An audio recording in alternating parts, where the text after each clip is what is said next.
Hi, boys and girls. I hope all of you are doing great today. Today's lesson is Lesson P on solving problems.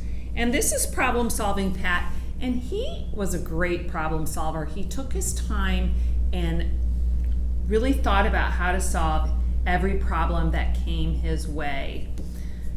Now this is a sea otter, and he is really great at solving problems too, because he loves to eat clams and oysters in the sea. And to do that, he would grab a rock and put it on his belly. And then he would take the oyster or the clam and use his hands and hit the rock. The rock was used as a tool to open up his oyster. So boys and girls, we can learn from the otter that sometimes we have to stop and think how to solve problems instead of doing the first thing that pops in our head. Sometimes we just need to pause and think, how am I going to solve this problem? And I want to read to you something from the book Breathe and Stretch on the Beach, written by Julie Frizzy. And the one pose that we're going to do is volcano. And you can see I painted a volcano here. And volcanoes are up, they kind of have a shape of a V. So think about that. So listen to me as I read this page to you, and then we're going to do volcano pose. I am a problem solver. I want you to say that in your head. I am a problem solver. When faced with a problem, instead of doing the first thing that pops into your head, I want you to think peanut butter sandwich. PBS. P, I want you to pause. B, I want you to breathe. And S, I want you to smile. Sometimes when you give a little smile, it just calms things down. So today we're going to do volcano pose. And this is one you have to do on the floor.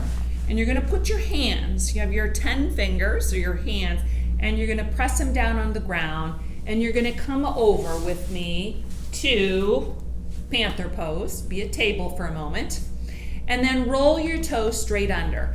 We're going to make a V with our body, like an upside down V. All right, so you're going to press through your hands, roll your toes under, and then you're going to lift your hips up and make a V. And when you're here, let your head hang. Just let it hang.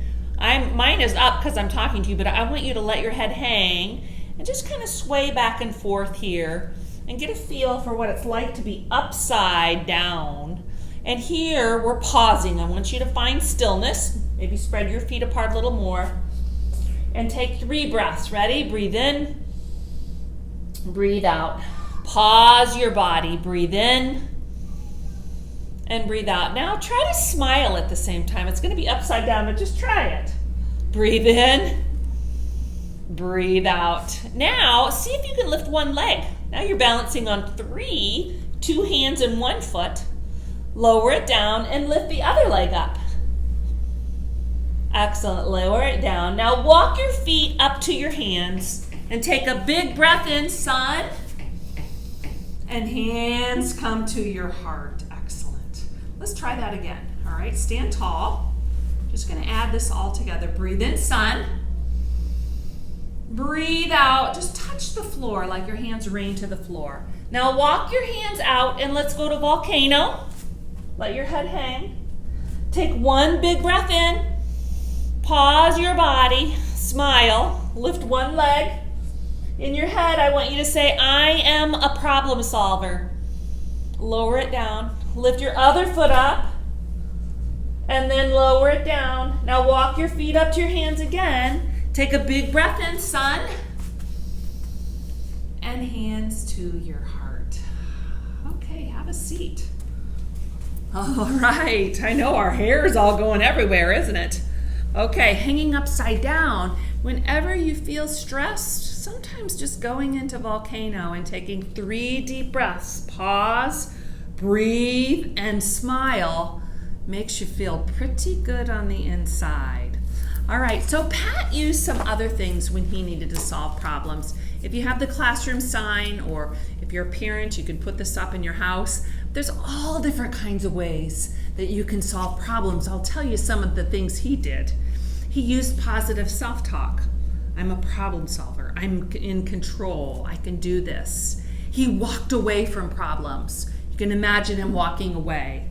He apologized. Sometimes he just told people they needed to stop, like Viv did. Breathing. If you remember Viv from Powerful You Primary, we read that story. You're going to read it and you're going to see how she would tell people to stop. You can put your hands in your pocket, right? And just get away from it. I know a lot of kids do that. They put their hands so they don't hit or do anything with their hands that they know they're not supposed to. You can tell somebody how you feel, like I feel sad. Talking about your feelings, talking to your parents. There's so many other ways. So what I'd like for you to do is, if you have paper or anything at home, I want you to draw a picture or write about how you solve problems in your life. What works for you? I'd love to know them, boys and girls. Make it a fantastic day. The choice is yours.